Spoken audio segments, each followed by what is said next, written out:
The door was supposed to open into a maintenance bay. That is what my survey map said. Maintenance Bay 7C, Administrative Ring Sublevel, Velon Transit Station, Compact Corridor Grid Reference 441 South. I had spent 4 days mapping this station's service infrastructure, crawling along maintenance corridors with a tablet and a laser measure, updating charts that hadn't been revised in 11 years. I was good at it. Thorough, patient, comfortable with the particular silence of places that existed to serve other places. I checked my reference coordinates twice before I pressed the panel. The door opened. It was not a maintenance bay. It was a hall, a formal hall, high-ceilinged in a way that made no sense for a sublevel, lit by long vertical panels of pale amber that gave everything the quality of late afternoon light preserved in resin. The floor was a dark, close-grained stone I didn't have a name for, worn smooth in the center where generations of feet had crossed it. There were banners on the walls in deep copper and ivory, heavy fabric with embroidered markings I couldn't read, geometric and dense, the kind of script that belongs to something old. Along the far wall, a carved panel ran from floor to ceiling, the same layered line style I'd seen in VTHI administrative offices, but older, the stone worn at the edges in the way of something that had been touched reverently over many years. And seated on low curved benches arranged in a wide crescent facing the far wall were 31 VTHI women in ceremonial dress. They all turned to look at me at once. VTHI ceremonial dress is, in my professional assessment, a great deal of it. Layered robes in copper and ivory, and a deep shade of blue that sits between indigo and black depending on the light. Hair arranged in ways that involve structure, coils, wrapped braids, pieces of shaped metal that serve as both ornament and anchor. Most of them were wearing wide bands of pale metal at their wrists, and their eyes, gold, amber, pale silver, were all fixed on me with an expression I can only describe as the collective expression of a room that has just watched someone walk through the wrong door. I stood in the threshold and did a rapid assessment of the situation.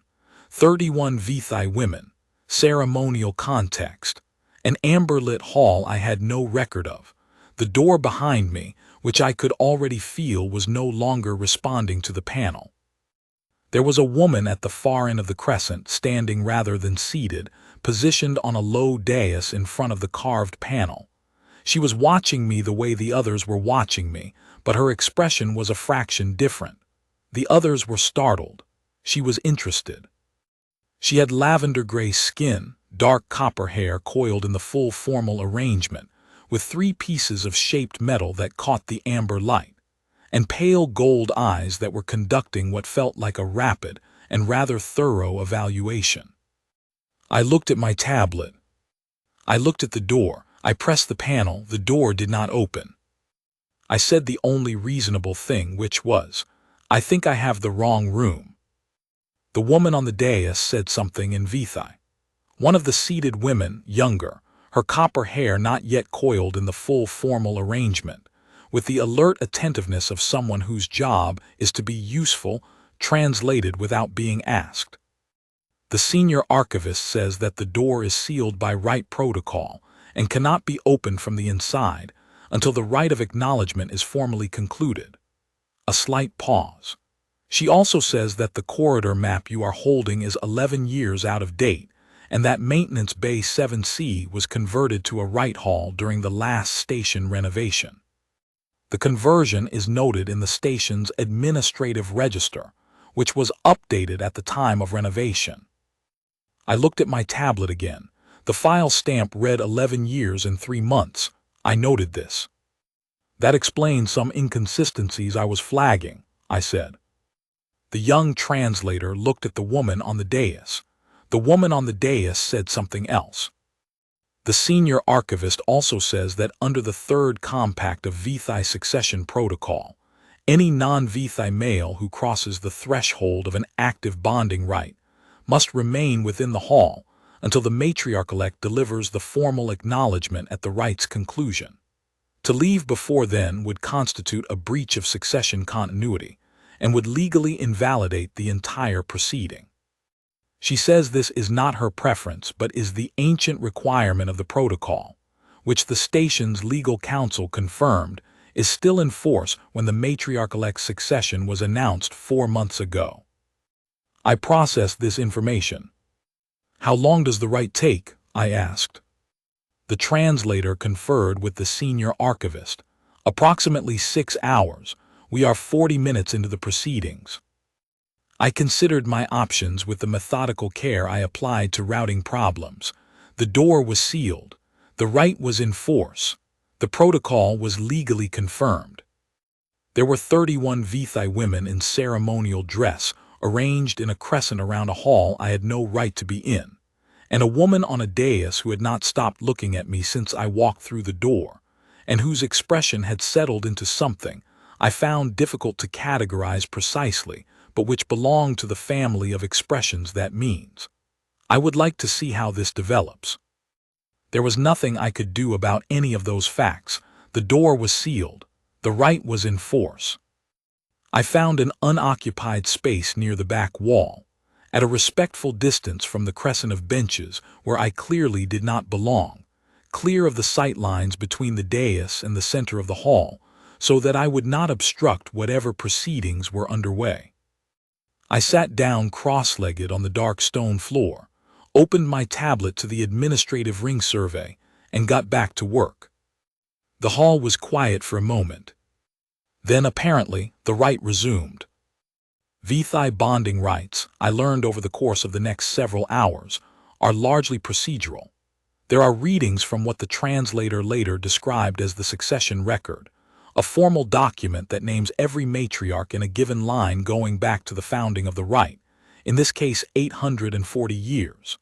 There are responses from the assembled witnesses, spoken in unison at designated intervals, brief phrases that sounded like formal affirmations.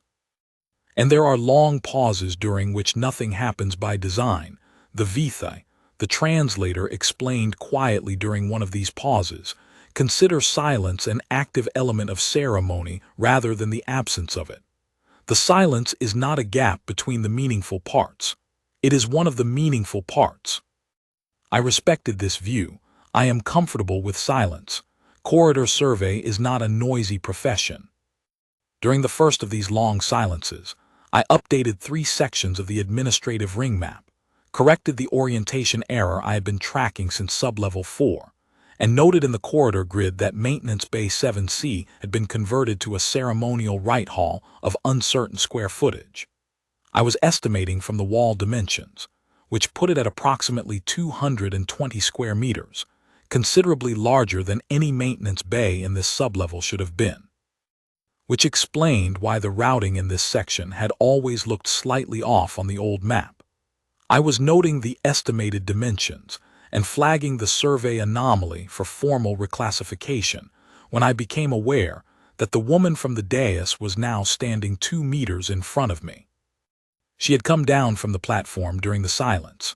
She was taller than I had registered from across the room, or possibly the dais had been lower than it looked, or possibly I had been too focused on the immediate problem of the sealed door to assess her accurately. Lavender gray skin, pale gold eyes, the copper hair coiled in the full formal arrangement with 3 pieces of shaped metal that caught the amber light. She was wearing the same layered robes as the others, but her outermost layer had a wider copper border with finer embroidery, and something on her left shoulder that I recognized from previous survey work at a Vithai administrative station in this corridor grid, as a succession mark, the emblem that a matriarch-elect wore during the period between selection and formal investiture. She was looking at me the way someone looks at a thing they have decided to understand, not the look of assessment that had been the first 60 seconds when she was deciding whether I was a problem. This was past that. This was the look of someone who had decided I wasn't a problem and was now curious about what I was instead. She said something. "She asks what you are doing," the translator said from several seats away. "Updating a corridor survey," I said. The translator relayed this. The matriarch-elect listened, and then said something else in a tone that sounded more conversational than the formal cadences of the rite. She asks if you are not distressed. I thought about that for a moment. The door is sealed and I can't leave for approximately 5.5 more hours, I said. Being distressed about it won't change either of those facts. The survey needs updating either way. I might as well do useful work with the time. The translator relayed this. The matriarch-elect was quiet for a moment, and then she said something brief. She says, "That is an unusual response." "It seems like the practical one," I said.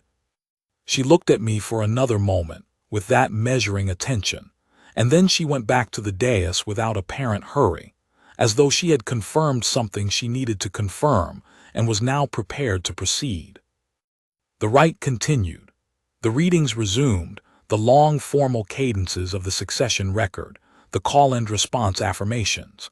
I worked through 2 more sections of the survey. Several of the women on the benches had turned to watch me at intervals, not with hostility but with the kind of intermittent curiosity that belongs to a room where something unexpected is occurring, and people keep checking to see if it has changed. The young translator caught my eye once, and gave me a look that communicated, with impressive economy, something between apology and amusement. I gave a small nod of acknowledgement, which seemed to satisfy her. During the second long silence, the matriarch-elect came down from the dais again. This time she sat on the floor, not close, at a reasonable distance, the way you position yourself when you intend to have a conversation, but want to establish that you are not pressing for one. She had brought nothing with her. She was simply sitting, in ceremonial robes that were worth considerably more than my survey contract, on a dark stone floor, watching me work with the calm patience of someone who has decided to wait for something. I finished the section I was on, made my notation and looked up. "You can ask," I said. She tilted her head slightly, said something. "She says she doesn't know what she wants to ask yet," the translator relayed from across the room, "and that she finds this irritating." "That's fair," I said. "Take your time, I'm not going anywhere." A beat. The translator relayed this. Something moved in the matriarch-elect's expression, not quite a smile, but in that direction. She said something short and precise. She asks your name and your function. Wren Castle, compact corridor cartographer, contracted to the station infrastructure office. I update survey maps for transit stations in this corridor grid, service tunnels, maintenance access, utility routing, emergency egress, the physical record of how a station's infrastructure fits together. The map for this station is 11 years out of date. I have 3 more days of survey work, and then I file the updated grid with the Compact Corridor Authority, which becomes the official reference for the next revision cycle. The translator worked through this carefully. The matriarch-elect listened, and then asked something. She asks if you do this work alone. Usually, I said. She asks why. I thought about how to answer that honestly. It suits my temperament, I said. Corridor survey is slow work. You spend a lot of time in places that are in between other places, not the destination anyone is heading to, not the space anyone notices, just the connecting tissue between things that matter. Not everyone is comfortable with that kind of work. I've always found it straightforward. The translator relayed it. The matriarch-elect was quiet. Then she asked something else, in a slightly different register, slower, more deliberate, the way you ask a question you actually want the answer to rather than one you're asking to fill a pause. She asks if you are comfortable in places that are in between. Yes, I said. I've been doing this work for 16 years. The in-between places have their own quality. They're honest. They're not performing anything. A maintenance corridor is what it is, nothing more and nothing less. I've always found that easier to be around than places that are trying to be something. There was a longer pause after the translator relayed this. The matriarch-elect said nothing. She looked at me in a way I couldn't fully read. Something had shifted in it. Some quality I couldn't name precisely. Then the senior archivist's voice came from the front of the hall, formal and deliberate, and the matriarch-elect rose smoothly and returned to the dais, and I went back to the survey. I sat with what she'd asked for a few minutes before I could focus properly. I've been asked variations of that question before. Why alone? Doesn't it get lonely? Don't you wish you were somewhere that mattered? People ask it as though corridor work is a compromise, something you do in the absence of better options. I've never found a clean way to explain that it isn't an absence. The in-between places are their own kind of place. They are the skeleton of everything else. You just have to be comfortable enough with them to settle in. I noted 3 more inconsistencies in the sublevel routing grid and flagged them for correction. The third long silence fell around what I estimated was the 2-hour mark. This time, the matriarch-elect didn't come down from the dais. Instead, the young translator crossed the hall and sat down a few meters from me. She asked me to translate for her directly. The translator said quietly, "I'm Velaneth. I'm the matriarch-elect's third niece and her primary translator for external communications." "Ren Castle," I said. "How much longer does the rite run?" 4 hours approximately. The readings are only half complete." Velaneth paused and then said something I recognized as a considered disclosure. "I should tell you what's been happening is unusual. She doesn't come down from the dais during a rite. The old protocol doesn't forbid it during the silence passages, but it doesn't sanction it either, and no matriarch-elect has done it in living memory. My great-aunt, who was matriarch before her, kept to the dais for the entire rite. 8 hours. I glanced toward the dais. The matriarch-elect was facing the carved panel, her back to the hall. "What's on the panel?" I asked. "The physical succession record. The names of every matriarch in the online, carved in stone, going back 840 years. The matriarch-elect will add her own name in the last passage of the rite. That is the moment of formal investiture, when the name is recorded in the stone." A pause. "The digital record exists as well, of course, but the stone record is what matters to the line. It has always been what matters." "Does she know all the names?" I asked. Velaneth gave me a slightly surprised look. "She's been learning them since she was 7 years old. The matriarch-elect is expected to know the full succession, every name, every year, every station they presided over before the rite can be convened." 840 years of names, I said. "That's a long chain to hold." Velaneth relayed this, I realized, not because I'd asked her to, but because she'd heard it and instinctively wanted to pass it on. Across the hall, the matriarch-elect turned her head slightly, as though she'd caught the shape of something she wanted to consider. She said something quietly, without looking at me. "She says," "Yes," Velaneth translated. "She says she has been saying those names since she was 7 years old, and she has never heard anyone describe them that way before. She says the description is accurate. She says the chain is the word she uses herself in Vithi." I went back to the survey. Velaneth stayed nearby, which was comfortable. She was quiet in the way that someone is quiet when they have learned to be comfortable with it, and I respected that. We worked alongside each other. She in the patient attendance of a translator between translations, me in the methodical progress of a survey between readings, and the hall breathed around us with the long amber patience of a room that had been used for this for a very long time. During the 4th long silence, the matriarch-elect came down from the dais again. She sat closer this time. Not beside me, but within conversation distance rather than observation distance, the way you position yourself when you have decided to close a gap. She was turning something between her fingers, a small object I hadn't seen her carrying before, smooth and pale, about the size of an egg, worn to the texture of something handled regularly over a long time. Velaneth positioned herself slightly behind and to the left, the professional interpreter's position. The matriarch-elect said something. "She asks what you have found so far, in the survey." "A number of routing errors in the sublevel grid," I said. 3 sections where the emergency egress mapping doesn't match the actual corridor configuration, walls that have been moved or added since the last survey, access panels reclassified. 1 maintenance bay that's been converted to a ceremonial hall and needs to be reclassified in the official record. I paused. The station's infrastructure is well maintained overall, better than average for a corridor grid this age. Someone has been doing careful and consistent work on the physical systems. The matriarch-elect listened to the translation and said something. She says, the station engineering team is led by a woman named Velorath. She has been station engineer for 22 years. She is known for being very particular about the physical plant. It shows in the work, I said. The utility routing is clean and conservative.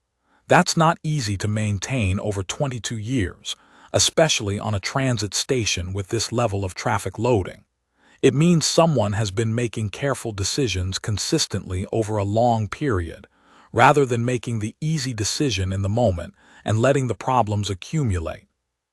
The matriarch-elect turned the pale object between her fingers, said something. She asks if you notice things like that, small evidence of careful long-term work, as a habit. It's part of the job, I said, but yes. You spend enough time in the infrastructure of places, you learn to read what the building tells you about the people who maintain it. The routing decisions are a kind of record, not a verbal record nobody writes down. I chose the conservative option because I was thinking about failure scenarios 20 years from now. But the decision is there in the physical plant, and if you know how to read infrastructure, you can read it. Velaneth translated. The matriarch-elect was quiet for a moment, turning the object. She asks what this building tells you. I thought about it, not the diplomatic answer, the honest one. That it's been taken seriously, I said.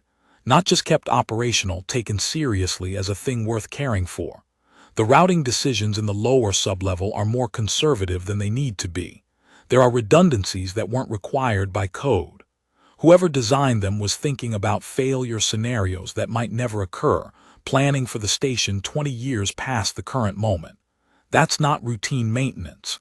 That's care. It's the difference between treating the building as a problem to be managed and treating it as something worth protecting. The translation landed. The matriarch-elect looked at me with the measuring expression again, but something in it had changed. It had become less like being assessed and more like being seen accurately, which is a different thing. She said something. She says she has lived on this station for 31 years. She has walked these corridors for 31 years. She has never heard anyone describe it in those terms. A beat. She says she will tell Velorath what you said. She deserves to know someone noticed, I said. People who do careful, quiet work for 22 years don't always hear that it's visible. It should be said. The matriarch-elect looked down at the pale object in her hands, said something very quiet, more to herself than to Velaneth. She says, yes, she does. The senior archivist's voice came from the front of the hall. The matriarch-elect rose, still with that quieter expression, and went back to the dais. I worked through the next section of the survey. The readings resumed, the long formal cadences of the succession record, the call and response, the silence. Velaneth remained near me, and I noticed that several of the women on the benches were no longer watching me with intermittent curiosity. The quality of the room's attention had changed in a way that was difficult to specify. It had moved from the attention you give to an unexpected and somewhat comical intrusion, a human male who walked into the wrong room and can't leave, to something quieter, something closer to the attention you give to something that has found its place in the room and seems to belong there after all. I thought about what the matriarch-elect had said about the chain of 840 years of names, and I thought about what I'd said about the building telling you about the people who maintain it. They were the same observation from two different angles.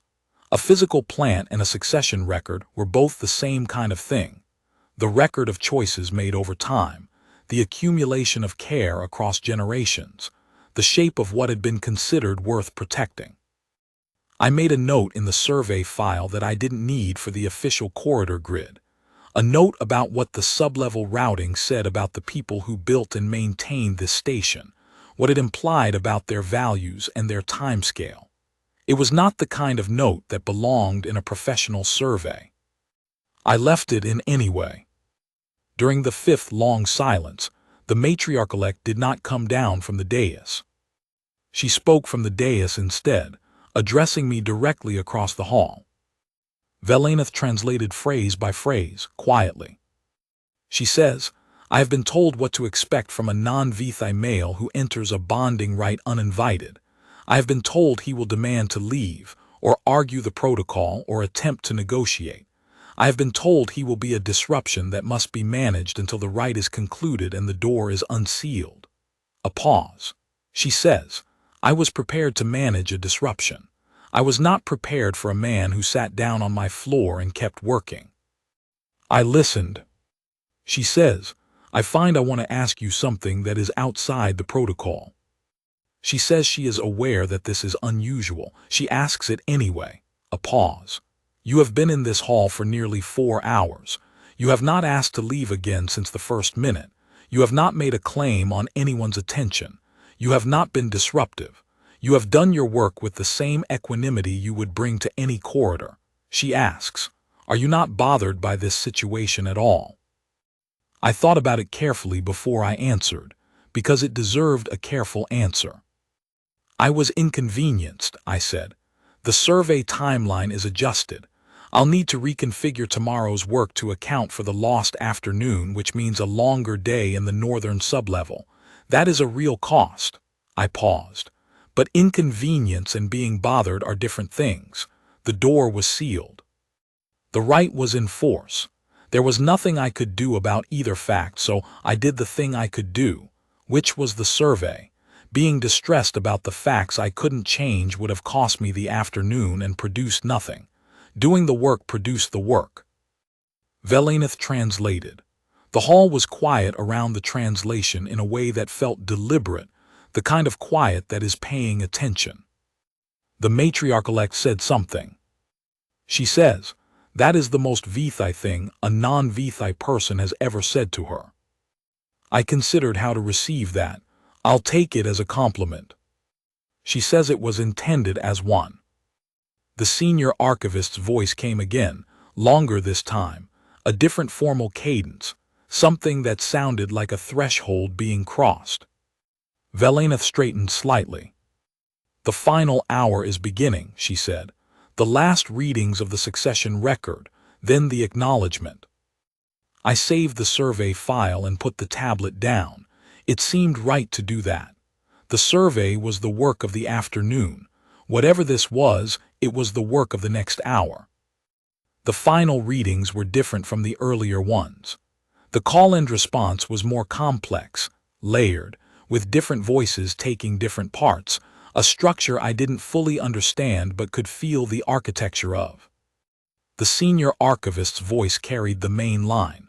The witnesses responded in counterpoint, and the matriarch-elect's voice wove through all of it, and I heard it clearly now without the mediation of translation. A voice that knew the weight it was carrying, that had been prepared for this weight for a very long time, and that was precise with it. The last reading ended. There was a long silence, longer than the procedural silences, longer than the contemplative pauses. A different quality of silence altogether, the kind that a room makes when it is gathering the weight of what is about to happen. The senior archivist spoke. Velaneth translated, almost below her breath. She is opening the acknowledgement, the final passage of the rite. The matriarch-elect will speak the formal acknowledgement of each witness present, their name, their relationship to the line, the quality she recognizes in them, and she will acknowledge or formally release the non-Vithai male who is present under protocol. This is the oldest part of the rite. In 840 years, there have been 4 instances of a non-Vithai male entering a bonding rite by accident. In 3 of those cases, the matriarch-elect released him with a formal statement that dissolved the succession obligation. In one case, 412 years ago, she acknowledged him. I sat still. The matriarch-elect turned from the carved panel of names and faced the hall. Her formal bearing was different from her bearing during the silence conversations, not stiffer, but more contained, everything gathered into the weight of the protocol and what the protocol required of her. She spoke. Velaneth translated quietly, phrase by phrase. The acknowledgement of the witnesses was methodical and specific. Each woman in the hall received her name and her relationship to the line, and a sentence or two, not the boilerplate language of ceremony but something considered, something that bore the mark of someone who had thought carefully about each person she was speaking about. The quality she recognized in the senior archivist, the steadiness she recognized in the third niece. Each acknowledgement short, precise, real. Then the cadence changed slightly. Velaneth's translation went quieter still. She is speaking about you now. I listened. I couldn't understand the language. I didn't need to. I could hear where the address had shifted, the direction of it, the formality held at the same level but aimed differently. Velaneth translated phrase by phrase, very quietly. I acknowledge one Wren Castle, human male, of the compact corridor survey corps, who entered this hall through an error in an outdated map, and who did not leave through an error in his nature. I was very still. Who sat on my floor and kept working. Who spoke plainly when he could have spoken strategically, and who was quiet when quiet was what the room needed. Outside the hall, through some gap in the station's ventilation, I could hear the faint hum of the infrastructure. The sound that was always present in the in-between places, the sound of a building doing what it was built to do. Who noticed what is well made in this station and said so without being asked, and who understood that the person who made it deserved to know. Who understood the difference between inconvenience and being bothered, and who held 4 hours of a protocol that was not his without complaint or negotiation or demand, and who made that endurance look like nothing more than a man doing his work, which is the only kind of composure that is real. The formal cadence returned. Who is at home in the in-between places?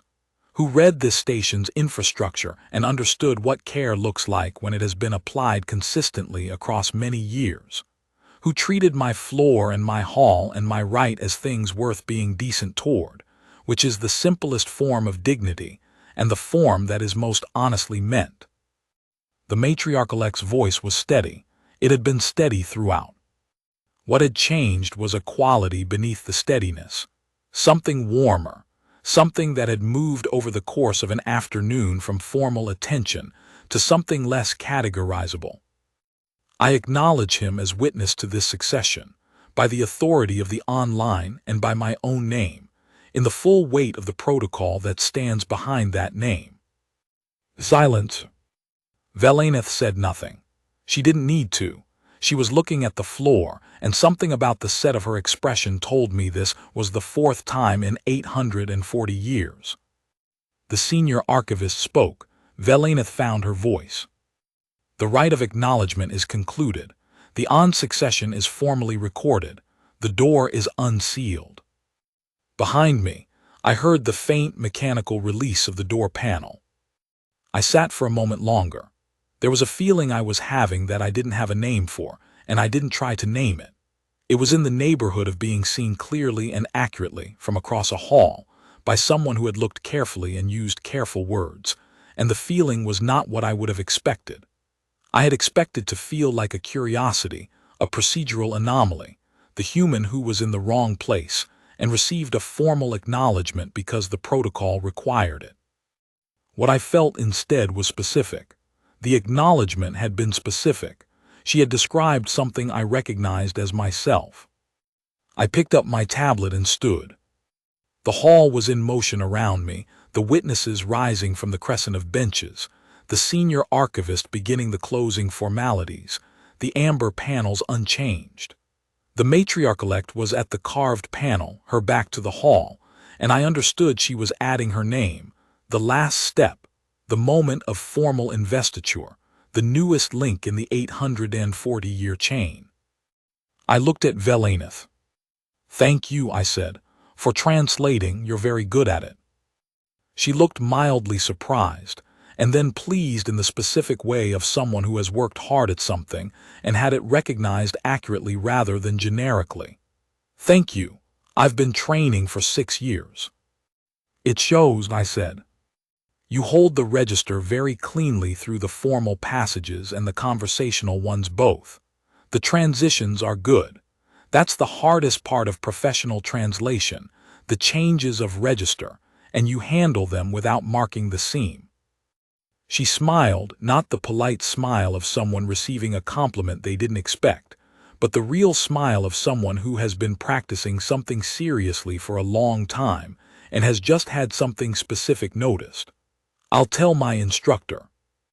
"Tell her the formal to conversational transition specifically," I said. "That's the thing that's worth noting." I crossed toward the door.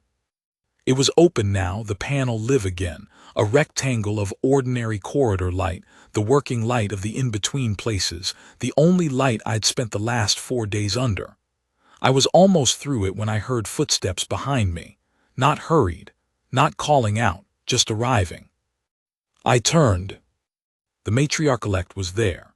She had come down from the dais again, without ceremony, without the formal bearing of the rite.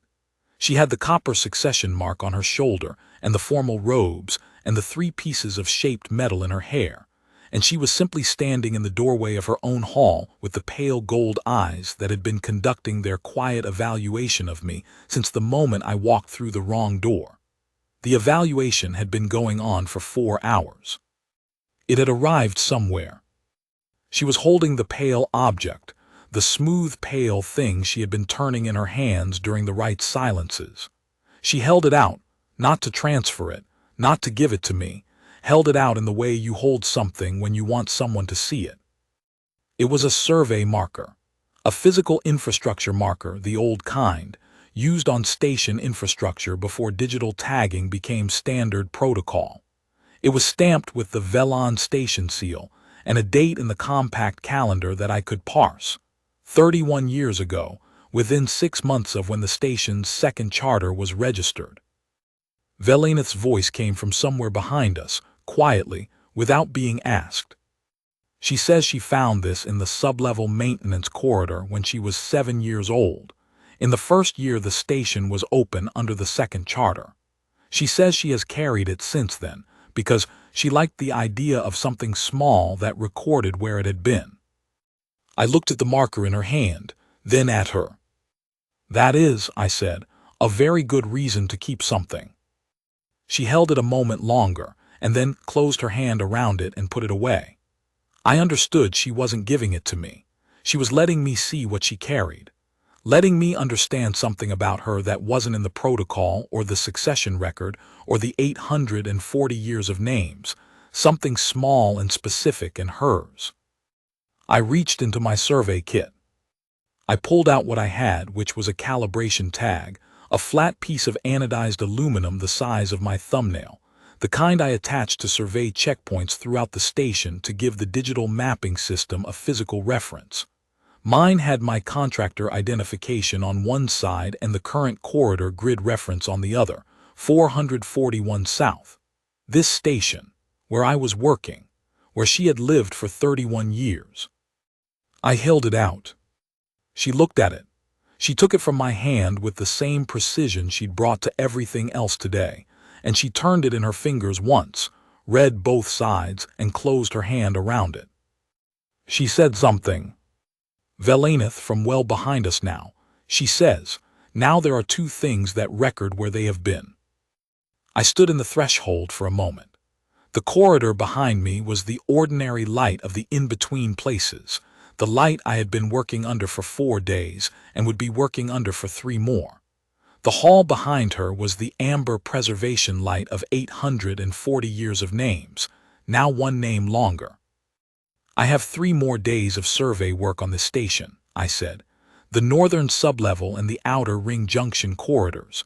If you want to know what else the infrastructure says about it, I'll be in the corridors." A pause. "The survey would be more accurate with local knowledge. someone who knows the building from the inside rather than from an 11-year-old map. She looked at me, said something brief and considered. She says she knows the corridors, Velaneth translated. She says she grew up in them. Then you can show me the ones that aren't on the map. The matriarch-elect looked at me for a moment longer. Her expression had arrived somewhere new. All the layers of it, the formal distance of the dais, the measuring attention of the silences, the quality of the acknowledgement, had resolved into something simpler and more direct. The expression of someone who has made a decision. She said one more thing. Velaneth was quiet for a beat, handling it carefully, and then, she says, I will be free tomorrow morning. The rite is concluded. For the first time in 4 months, I have nothing formally required of me until the afternoon session. She says, if you begin in the north sublevel at the 7th hour, she will meet you there. I looked at her. I'll be there at 6:55, I said, in case you're early. Something moved across her face, small and specific, and not for the hall or the protocol or the 840 years. Just for this corridor and this moment, and whatever this was going to be. I turned and walked into the corridor, and the door closed behind me. I stood in the ordinary between-place light for a moment with my tablet and my survey kit, and the recalibrated sense of a day that had not gone according to any plan I'd made for it. I opened the tablet. I found the notation I'd written in the 2nd hour, the one that didn't belong in a professional survey, the note about what the sublevel routing said about the people who had cared for this station for 31 years. I left it in. 3 more days of survey work, a guide who had grown up in the corridors, the 7th hour in the northern sublevel.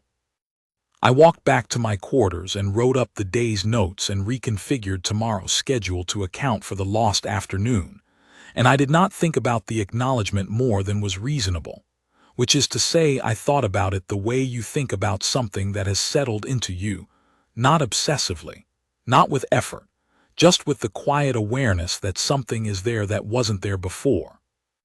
Only once, writing up the section on the sublevel routing and the conservative decisions and the 22 years of careful work that had made itself visible in the physical plant, did I stop and sit with my hands on the desk for a moment and think about a 7-year-old girl finding a survey marker in a maintenance corridor and keeping it for 31 years because she liked the idea of something small that recorded where it had been. Then I went back to the notes. I was in the north sublevel at 6:53. She was already there. I had not known what to expect, whether she would come at all, whether the formality of the acknowledgement would prove to be the rite's conclusion and nothing further, whether the morning would simply be the morning and the survey would simply be the survey. I had decided not to spend energy on those questions, since none of them could be answered by anything other than arriving at the 7th hour and finding out. She was wearing working clothes, dark and practical, nothing ceremonial, the clothes you wear when you intend to actually move through a building rather than preside over one. Her hair was down from the formal coiling, loose, the copper of it ordinary in the corridor light. She had her hand pressed flat against the corridor wall in the way someone does when they are reading a building through their palms. The way I read it through the map, she read it through her hands. She heard me and turned, and the pale gold eyes were the same as they'd been in the hall. She said something. There was no translator. She said it again, more slowly, and pointed at the corridor wall and the routing panel visible through the access grating, and then at my tablet. I understood. I held the tablet out so she could see the corridor grid. She looked at the map, and then at the wall, and then she pointed to a section of the map and shook her head and pointed further down the corridor, past where the map showed a dead end. She knew something the map didn't know. I followed her. We worked like that for 3 hours, through the north sublevel and the outer ring junction corridors, and 2 sections of the administrative sublevel I hadn't reached yet. She in the lead, pointing at the places where the map was wrong or incomplete, a corridor that had been rerouted, a junction that existed but wasn't recorded, a maintenance access panel that had been sealed and was now a wall. She knew the building the way you know a place you have inhabited rather than studied, not with the systematic knowledge of a survey, but with the bodily knowledge of someone who has walked these corridors in every condition of light and purpose for 31 years. I noted everything she showed me, corrected the routing, reclassified the junctions, updated the access records. She didn't have the translator. I didn't have the language. We had the building between us, and that was enough. The building was a language we both spoke. Around the second hour, she stopped at a place where the corridor took an odd curve to the left, a curve that served no infrastructural purpose, that wasn't required by the routing, that was simply there. She put her hand on the wall at the curve's inside edge and looked at me with an expression that was waiting to see if I understood. I looked at the curve. I looked at the angle of the corridor. I looked at the panels overhead, the ventilation routing, the small porthole window at the far end of the corridor on the station's outer hull side. From this exact point, standing at the curve's inside edge, you had a direct sightline to the porthole. I checked the station's orbital data in my reference file. At the 7th hour, with the station's current orbital position, the planet the station orbited would be centered precisely in that porthole. The curve was built so that you could stand at its inside edge at the 7th hour and see the planet. I looked at her.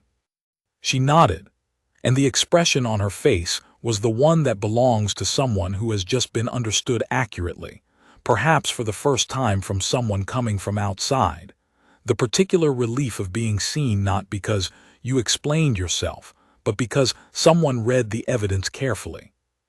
I opened the survey notation and wrote, non-utility routing deviation, corridor junction N7, curvature is intentional, purpose, observation sightline to outer hull porthole 7N oriented toward planet, sightline optimal at 7th hour current orbital position, deviation retained across all known renovation cycles, classification, architectural memory. I showed her the tablet. She read it, or read enough of it, the shape and length of it, the fact that it was considerably more than a utility notation. And she looked up at me with those pale gold eyes, and something happened in her expression that was not the measuring look or the formal look or the right hall look. It was quieter than all of those. It was the expression of someone who has been carrying something for a long time, not heavily, not as a burden, but steadily, the way you carry things that belong to you, and who has just found that it was worth carrying because someone else could see it too. She reached into the pocket of her working clothes and took out my calibration tag, the one I'd given her in the doorway of the Rite Hall the evening before. She held it in her open palm for a moment, looking at it with that same quiet expression, and then she closed her hand around it and put it back. She said something. Just a few words quietly in Vithi, not looking at me when she said it, looking at the porthole at the end of the corridor, where the planet was still visible in the early morning light. I didn't have the translation. I understood anyway. I turned back to the survey and kept working, and she walked beside me through the rest of the north sublevel and the outer ring junctions and everything the map had wrong. And we did the work together in the in-between light of a station she had grown up in and I was learning, with the building between us as the language we shared, and it was enough. It was, as it happened, quite a lot more than enough.